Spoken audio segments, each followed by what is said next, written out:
जलों की है। कहते तो ये भी हैं कि दिल्ली दिल फरेबों की भी है, और लकी यानी कि लक्ष्मण लाल अग्रवाल में ये सारे गुण मौजूद थे।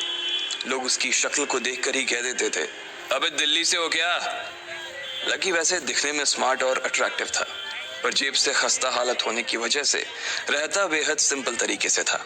शर्ट का रंग उड़ा हुआ और पैंट से पैबंद जुड़ा हुआ। कहने को तो उसकी उम्र के लड़के दिल्ली की सड़कों पर रात को मोटर बाइक दौड़ाते थे, लेकिन लकी उर्फ लक्ष्मण लाल अग्रवाल सिर्फ कमरे से कॉलेज में पढ़ाई और गर्लफ्रेंड डिंपल के साथ थोड़ा वक्त बिताना, फिर कॉलेज से दुकान, दुकान से जब होम डिलीवरी आए तो वहां, और फिर घर चला जाता था। हाँ, कभी कभी जब वो किसी लड़के को खाली सड़क पर मोटर बाइक दंदनाते हुए देखता तो कहता, एक दिन अपना टाइम भी आएगा जब मैं चश्मा लगाकर बैठूंगा और पीछे डिंपल को बैठाऊंगा। देखना, जब वो मेरी कमर में अपना हाथ कसेगी और मैं तेजी से मोटरसाइकिल को इंडिया गेट के आसपास दौड़ाऊंगा, तो सारे दिल्ली का दिल हम दोनों को देखकर जलेगा। दुकान में रखा हुआ बर्नॉल भी काम नहीं आएगा। लकी ने कहा और अपने हाथ में बर्नॉल की क्रीम को दबा दिया। जैसे ही उसने क्रीम को दबाया, उस क्रीम बाहर आ गई। अबे गधे, क्या कर रहा है? वो कोई स्पंज की गेंद है क्या जो उसे दबा रहा है? दुकान के मालिक ने उससे फटकारते हुए कहा और उसके सर पर एक चपत लगा दी। सॉरी सर, लकी ने अपना सिर बचाते हुए कहा।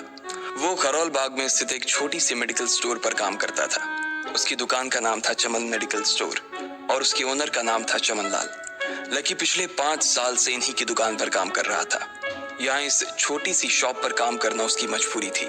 लाइफ में कंगाली की वजह से उसे कॉलेज में पढ़ाई पूरी करने के लिए पार्ट टाइम जॉब करना था। उसने कई अच्छी जगह अच्छी तनख्वाह की नौकरी ढूंढी, पर नहीं मिली और वो इस मेडिकल स्टोर पर ही अटक गया। गधे, अब इसके पैसे क्या तेरा बाप भरेगा? कटेगा। इसका पैसा भी तेरी तनख्वाह से कटेगा और एमआरपी से डबल रेट में कटेगा। चमन ने अपने दांतों को किचमिचाते हुए कहा। गुस्से की वजह से उसकी नाक फूल गई थी और लकी की सांसें। उसने घबराते हुए ओनर से पूछा, एमआरपी से डबल क्यों सर जी? ताकि अगली बार से ऐसी कोई हरकत करने से पहले तू डबल बार सोचे, चमन ने कहा और उसके हाथ से ट्यूब छीन ली। उसका जी तो चाह रहा था कि वो लकी की खोपड़ी पर एक और बार अपना हाथ साफ कर ले, लेकिन उससे पहले ही दुकान का फोन बजने लगा। फोन की घंटी बजते ही लकी को वहां से निकलने का मौका मिल गया और वो भागते हुए फोन उठाने के लिए चला गया। हेलो जी, करोल बाग के बेस्ट मेडिकल चमन मेडिकल स्टोर से बोल रहा हूँ, बताइए क्या काम था? ये लकी की पेटेंट लाइन थी। चाहे कहीं से भी फोन आए, लेकिन उसे फोन पर बस यही बोलना था।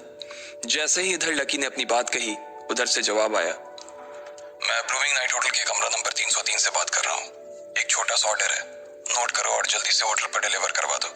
वो एक लड़के की आवाज थी। उसकी आवाज में काफी भारीपन और एक अजीब सी जल्दबाजी थी। जैसे ही लकी ने वो आवाज सुनी, पता नहीं क्यों उसे वो आवाज जानी पहचानी सी लगी। जी सर, बताइए आपका क्या ऑर्डर है? हाँ तो लिखो, हार्ट प्ले के 2 पैकेट और 1 पैकेट टिश्यू। लकी, जो कि अपना पेन लेकर खड़ा था, हार्ट प्ले का नाम सुनते ही झिझक गया। असल में हार्ट प्ले नाम का एक कंडोम आता था और इसलिए उसका नाम सुनते ही लकी शर्मा गया था। इतने साल से भी मेडिकल की स्टोर पर काम करने के बाद उसे इन चीजों का नाम सुनने में शर्म आती थी। हेलो भाई, लिखा कि नहीं लिखा? उस आदमी ने फिर से लकी से पूछा। जी सर, लिख लिया सर, लिख लिया। लकी ने खिसिया कर हंसते हुए कहा। लिख लिया तो फिर लेकर निकल, उस लड़के ने कहा। उसकी आवाज सुनकर ना जाने ऐसा क्यों लग रहा था कि वो बहुत बड़ा आदमी था। जी सर, मैं सर, लेकिन सर बाहर तो बारिश हो रही है, लकी ने कहा। उसने देखा कि बाहर बहुत तेज बारिश हो रही थी। उनकी दुकान के सामने पानी भर गया था और तेज हवाओं की वजह से चमन मेडिकल स्टोर का बोर्ड भी गिर गया था। लकी को लग रहा था कि वो इतनी तेज बारिश में अभी एकदम से तो नहीं निकल पाएगा, तो उसने उस लड़के को समझाते हुए कहा, सर मैं ऑर्डर तो ले आऊंगा पर थोड़ा टाइम लग जाएगा, बारिश थोड़ी थम जाए आप। इससे पहले कि वो कुछ आगे बोल पाता, फोन पर लड़का बोल पड़ा। तुम्हारे मालिक को पता है कि तुम मल्होत्रा जी के लड़के को मना कर रहे हो? हाँ पता है, बारिश हो रही है, इसलिए सारा सामान अच्छे से थैली में पैक करके लाना और लेट नहीं होना चाहिए, समझे? उस लड़के ने कहा और इससे पहले कि लकी आगे कुछ कह पाता, उसने फोन काट दिया। उधर से लकी के दुकान का ओनर उसे घूर कर देखा जा रहा था। लकी के हाथ में पेन और पेपर देखकर ही वो समझ गया था कि उसके पास कोई ऑर्डर आया था। आज वैसे भी इतनी बरसात होने की वजह से सुबह से इक्का दुक्का ग्राहक ही दुकान पर आए थे। ऐसे में उसकी दुकान का मालिक एक भी ऑर्डर को छोड़ना नहीं चाहता था। वो लकी को देख रहा था और लकी बारिश की ओर देख रहा था। बारिश का बहाना नहीं चलेगा, जाना पड़ेगा। चमन लाल ने कहा। मैं बहाना नहीं कर रहा सर, थोड़ी बारिश धीमी हो जाए तो मैं चला जाऊंगा। अभी आप खुद ही देखिए कितनी तेज बारिश है। वो पता नहीं कोई मिस्टर मल्होत्रा का कोई बेटा कुछ ज्यादा ही जल्दी में था। मैं साइकिल से तो पहुंच नहीं पाऊंगा इतनी जल्दी। लकी ने उनकी ओर देखते हुए कहा। क्या कहा? मिस्टर मल्होत्रा जी का बेटा? तू मेरी दुकान बंद करवाएगा क्या? अभी क्या भी निकल उनका ऑर्डर लेके। वो हमारे बहुत पुराने कस्टमर है, चमन ने कहा। पर लकी ने कहा ही था कि चमन बोला। पर कुछ नहीं, तू मेरी मोटरसाइकिल ले जा, उसने गुस्से में कहा। अरे सर जी, 200 के ऑर्डर में मुश्किल से 40 रुपए बचेंगे। इससे 3 गुने का तो पेट्रोल ही लग जाएगा, और अगर गाड़ी रास्ते में बंद हो गई तो अलग से खर्चा, लकी ने समझाते हुए कहा। वो जानता था कि उसका मालिक इन सब बातों पर ध्यान नहीं देने वाला। चमन लाल बोला। कोई बात नहीं, तू जा, चाहे जो हो जाए ग्राहक नाराज नहीं होना चाहिए, और वैसे भी वो मल्होत्रा जी का बेटा है। चमन लाल ने मोटरसाइकिल की चाबी लकी की ओर उछालते हुए कहा। लकी ने चाबी ली। उसे देखकर उसके अंदर मिक्स फीलिंग आ गई। एक तो वो बहुत खुश हुआ कि बड़े दिनों बाद बाइक चलाने को मिलेगी, पर वहीं दूसरी तरफ दुखी इसलिए हुआ कि बाइक मिली भी तो ऐसी तेज बारिश में, अगर खराब हो गई तो इसकी चपत भी उसके सिर पर ही पड़ेगी। वो मुंह लटकाकर रेनकोट और हेलमेट पहनते हुए वहां से निकल गया। बाहर आकर बाइक को देखा तो लकी ने मन में सोचा, चलो ठीक है, जो होगा देखा जाएगा, कम से कम बाइक तो चलाने को मिल रही है। दरअसल लकी इतने साल काम करने के बाद भी अपने लिए एक मोटरसाइकिल नहीं ले पाया था। लकी की तनख्वाह ही इतनी भर थी कि सिर्फ उसके कमरे का किराया, उसकी साइकिल में डालने वाली हवा का खर्च, बिजली पानी का बिल और डिम्पल के साथ महीने में 1-2 बार बाहर खाने का खर्चा ही निकल पाता था। उसे डिम्पल की कही बात अक्सर याद आती थी। लकी, अगर अगले 2 महीने में तूने बाइक नहीं खरीदी ना तो मैं तेरे से ब्रेकअप कर लूंगी, देखना। असल में डिम्पल को लकी के साथ बाइक पर घूमने की बड़ी तमन्ना थी। लकी की इस उजाड़ जिंदगी में एक वही तो थी जिसके लिए जिंदा रहने को उसका जी चाहता था। जब भी वो उससे बाइक की बात करती तो लकी डिम्पल की इस बात को हंस कर टाल देता था। वो अपने मन में इस बात को अच्छे से जानता था कि डिम्पल उससे बहुत प्यार करती थी और वो उससे कभी छोड़ कर नहीं जा सकती थी। वो दोनों एक दूसरे में ऐसे घुले मिले थे जैसे बादल बरसात में घुल जाती है। लकी को डिम्पल बहुत पसंद थी और वो उसके लिए दुनिया जहां की खुशियां खरीद कर ला देना चाहता था। वो चाहता था कि एक दिन वो डिम्पल को प्लेन में बैठाए, लेकिन उसके ये सब ख्वाब इस कम तनख्वाह की नौकरी की वजह से कभी पूरे नहीं होने वाले थे। पर आज उसके पास एक मौका था। वो डिम्पल को अपने साथ इस बारिश में राजपथ घुमाना चाहता था। वो उसे दिल्ली दिखाना चाहता था। चमन लाल को देने के लिए उसने पहले से ही बहाना सोच रखा था। बस जल्दी से वो ये डिलीवरी देकर सीधे डिम्पल के पास ही जाने वाला था। उसने होटल ब्लूमिंग नाइट के बाहर मोटर बाइक पार्क की और सीधे होटल के अंदर चला गया। लकी ने रिसेप्शन पर पहुंचकर नमस्ते करते हुए रिसेप्शनिस्ट को बोला, जी मैं चमन मेडिकल स्टोर से आया हूँ, रूम नंबर 303 का ऑर्डर था सर। रिसेप्शन पर खड़ा आदमी उसके हाथ में काली थैली को देखकर समझ गया था कि उसमें क्या था और वो मंद ही मंद मुस्कुराते हुए बोला, 3rd फ्लोर पर है, लिफ्ट से चले जाओ, रेनकोट यहीं उतार देना। जैसा उस आदमी ने कहा लकी ने ठीक वैसा ही किया और लिफ्ट में चढ़ने के कुछ ही देर बाद वो 3रे माले पर पहुंच गया था। वो रूम नंबर 303 के बाहर पहुंचा और उसने डोरबेल बजाई। जैसे ही दरवाजा खुला लकी ने थैली आगे बढ़ाते हुए कहा, नमस्ते, मैं चमन मेडिकल स्टोर से लकी, आपका। इससे पहले कि लकी आगे कुछ कह पाता उसकी आंखें फटी की फटी रह गई थी। उसने अपने सामने जो देखा उसके बाद उसे ऐसा लगा कि बंद छत के नीचे भी उसके ऊपर आसमान से आकर एक जोरदार बिजली गिर गई थी। उसके सामने एक लड़की खड़ी थी। वो लड़की और कोई नहीं बल्कि उसकी गर्लफ्रेंड डिम्पल ही थी। उसने एक पर्पल कलर का नाइट गाउन पहन रखा था। उसके काले घने बाल गीले थे और उसने उन्हें अपने कंधे पर फैला रखा था। उसकी खुशबू से ही ये चीज साफ पता चल रही थी कि वो अभी अभी नहा कर आई थी। डिम्पल, तुम यहाँ क्या कर रही हो? लकी को अपनी आंखों पर विश्वास ही नहीं हो रहा था। उसने 2 बार अपनी पलकें झपका कर देखा, लेकिन दोनों बार ही उसे अपने सामने डिम्पल ही नजर आई। तुम यहाँ क्या मेरा पीछा करते हुए आए हो लकी? डिम्पल ने उल्टा उसी के ऊपर पलटवार करते हुए कहा। लकी को देखकर उसके दिल की धड़कन भी तेज हो गई थी। उसे उम्मीद नहीं थी कि लकी यहाँ आ जाएगा।